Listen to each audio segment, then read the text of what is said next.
Hi there, everybody. Russ Lewis in the KHOU newsroom here, just about 2:40, almost on a Thursday afternoon. Hope you're having a good day so far and a good 2020 so far. Glad to be back with you. We're watching what you're clicking on our digital platforms today, and we want to give you an update on a couple of those stories right now, and we're glad you're watching right now. The update on the mail carrier who was shot back in late December on the 28th in West Houston. We see a lot of you clicking on that story for an update because police have now arrested somebody for that. 24-year-old Matthew Williams is charged with aggravated assault and other crimes.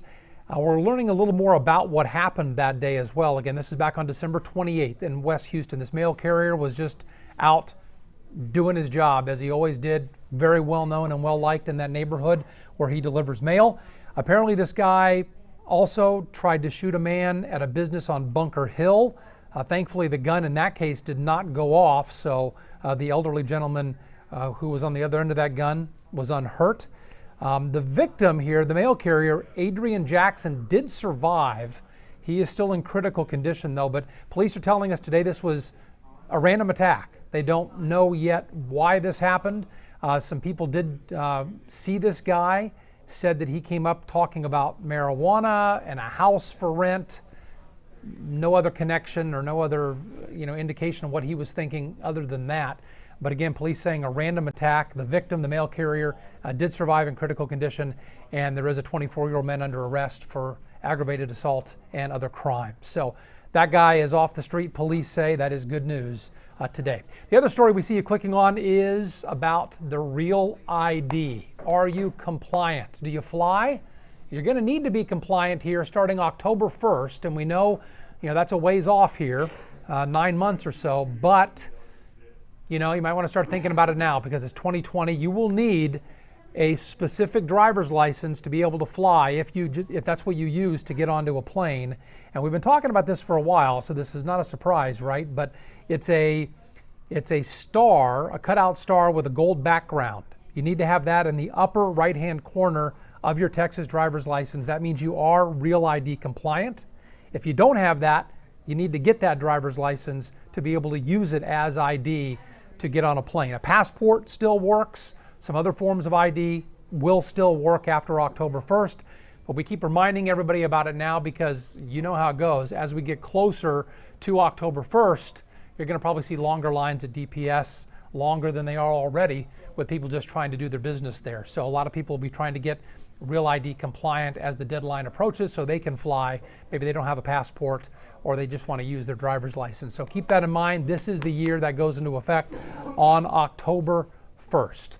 Okay, let's check the weather now because it's kind of just a dark, gloomy, foggy, rainy day. I may have stolen all of Erica's thunder here, but it just, I don't know, just not a great day in Houston, but it's starting to burn off, it looks like, Erica. Yeah, the good news is that by tonight, most of this rain is all going to be east of us. So we can, take one full gloomy day, and then we have a nice long dry stretch ahead for us. But temperature-wise, hasn't really fluctuated much from what we woke up to this morning to our current temperatures, and it's actually seasonable for this time of the year. So the only thing we're missing out on is the sunshine. And what we had a lot of today and still ongoing is reduced visibility. So take a look at your current visibility. I know you probably ran into some very dense fog heading to work this morning, but we're talking about still some low visibility out at Bush right now, under 2 miles. Same story out in Conroe also.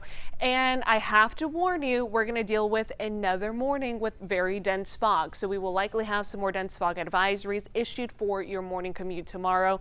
And today they didn't expire, at least advisories, until noon, but there were some areas that still had visibility under 1/4 of a mile, and it was 1 p.m. So just heads up, we're going to have another kind of messy start to our day because of the fog, not necessarily because of the rain. Now let's talk about the rain component with the weather that we've been tracking throughout today. Most of it has been on the light side, so this is good news because it's not giving us any flash flooding concerns. It is keeping the road slippery though. Pockets of moderate showers have been on and off. As of right now, east of town where we have yellow shaded colors from Galveston to Winnie to just west of Beaumont. That's our most active area right now. But again, just keep in mind, most of this is light or in the form of drizzle, but it is all beginning to shift east, and we'll be tracking that throughout this evening. So the rain we're seeing right now, it's because of this area of low pressure that's been riding along the Texas coast the last couple of days. Now there's two components that will help shift all this rain east of us and help bring back the sunshine just in time for the weekend. So in the upper levels of our atmosphere, we have a trough of low pressure that's going to help kick this east. And also we have a weak front that's moving into the Lone Star State. That's going to continue to push east also and help clear out the rain and eventually bring us some nice weather for the weekend. Rainfall total estimated so far, this is Doppler radar estimated, has ranged anywhere from 1/10 of an inch to about an inch of rain. So it really hasn't been much. Areas around Houston even seeing some dry spots, so it really just depends where you are, but the good news is that it hasn't been heavy enough to bring in those flooding concerns. Okay, future track real quick. Rain shifting east tonight. Remember, it's going to be a foggy start to your morning commute tomorrow, so give yourself plenty of time, plenty of space between the vehicles. Do not be in a rush because it's going to be dangerous tomorrow morning. Then weak front pushes through around midday tomorrow. Notice most of the rain already east of us. The trough of low pressure helped kicking that east before the front actually moves through, and then we stay dry behind this front with the north wind in place and lots of sunshine in the forecast just in time for the weekend. So something else happening this weekend, Texans football game kicking off at 3:35 p.m. on Saturday. So if you're heading to the big game or tailgating, temperatures will be in the 60s, mostly sunny skies. Not cold behind this front. It's a weak front, and it'll keep us in the 60s for Friday and Saturday, and actually gradually warming back up with high pressure moving in for Sunday into Monday. So nice long dry stretch after a gloomy day today. So big changes just around the corner as we kick off the rest of 2020. Russ?